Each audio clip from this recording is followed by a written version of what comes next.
Hello and welcome to another exciting edition of Out There TV. Definitely not your evening news. Hello, everybody, and thanks for joining us tonight. An incredible show coming up. First-time guest is Dr. Hildegarde Staninger. Is that correct? Yes, and she's talking about Morgellons. She's one of the foremost researchers on the syndrome. Dr. Hildegarde Staninger is a doctor of integrative medicine and one of the leading international scientists in the field of industrial toxicology. Wow, Dr. Staninger is also one of the few scientists actively investigating what's become known as Morgellons syndrome and joins us tonight with some incredible findings. Welcome, Dr. Staninger. Thank you very much for having me on the show. Thanks for joining us. Wow, what research you've done. Now, this is a first time for most of our viewers, so tell us, what exactly is this Morgellons problem? The Morgellons problem is a syndrome, a disease that has specific things in common with all parties that are developing these symptoms. They have fibers that grow out of their body, and these fibers burn at 1,400 degrees or more, and they also have where it's either black, blue, or red, or even white fibers. They experience hair loss that is replaced by pseudo hair. They have fatigue and a number of what they call lesions, which has like a crust over it or a pseudo skin, or some people call it a callus, where these fibers and other materials accumulate under the skin. Doctor, we're just showing some photographs as you're speaking, and this thing is hideous. It looks really alien on the human body. Well, it is a true foreign invader, meaning a foreign invader is something that comes into the body and is not recognized by the body and attacks the body's defense mechanism.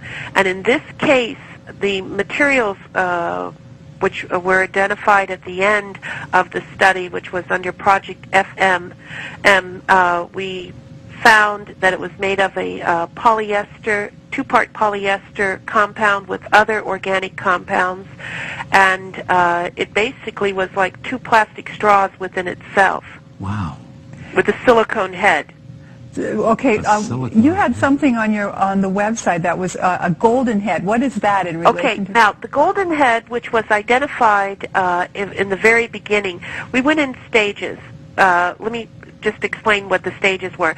The first set of tests that were done, which were using toxicological pathology methods, which were done by a colleague of mine, Dr. Rahim Karju, and myself, and identified what was the physical nature of prepared slides that were sent to us by a person that was diagnosed with Morgellons and also was sent to us by the hospital in New Hampshire. And that showed silicone present and also silica, crystals, okay? Mm-hmm. That was in phase 1.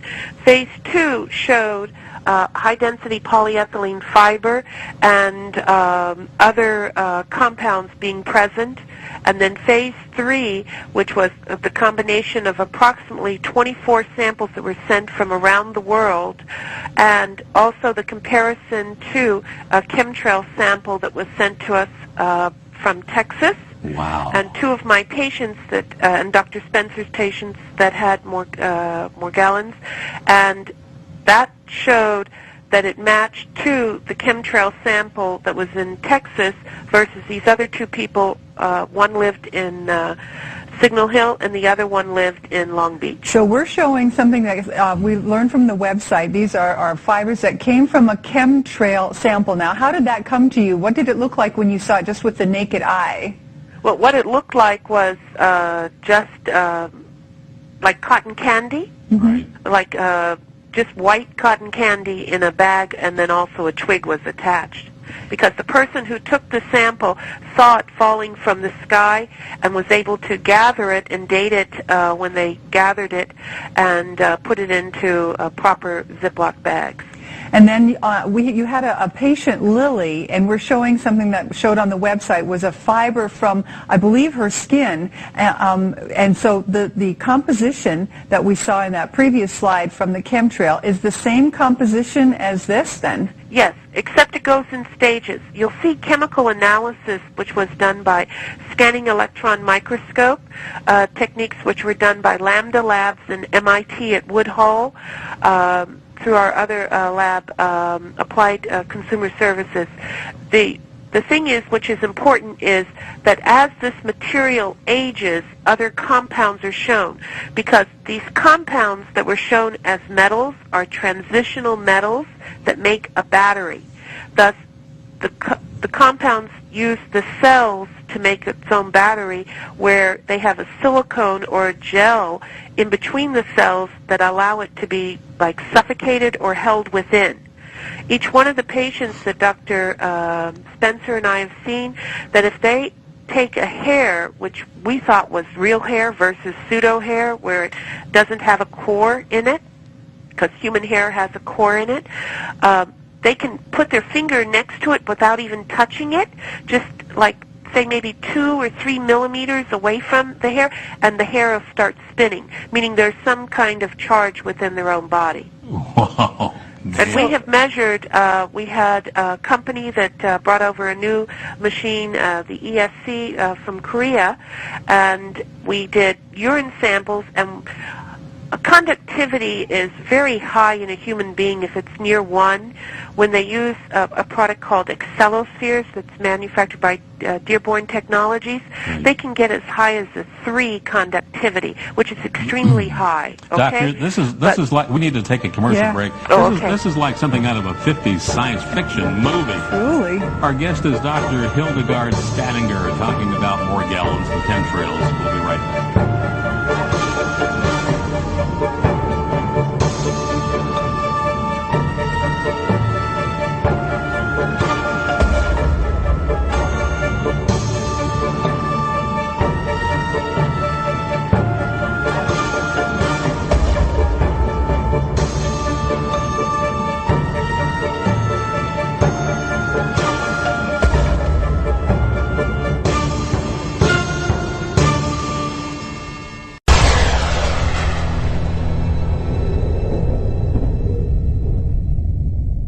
They're trying to call Okay, me. oh, sorry. We got somebody on the line there. Oh, okay, they were there. Hi, doctor. Okay. Yeah, we were thinking that there's no one there because I didn't hear a commercial. Oh, yeah, just took a little bit of a break. Now, listen, when we left, there was we were talking about electrical conductivity, and let's go back a little bit and make sure we understand this. Right. These fibers, they are somehow electrically charged? No. They come in nanoparticles. We didn't even go there yet. Oh, okay. And those particles make up what they call an array, meaning they go in a straight line and they connect. Mm-hmm. And you can see them on the early pictures, which were on like the silicone pictures. And they connect and make a fiber. Okay, I don't think we have a picture of that, but I'll try with one here. Okay, but I'll review that. Yeah. Okay, what I was saying earlier in reference to transitional metals and the conductivity. Transitional metals are metals that make up charges, being iron, sulfur, etc., and phosphorus.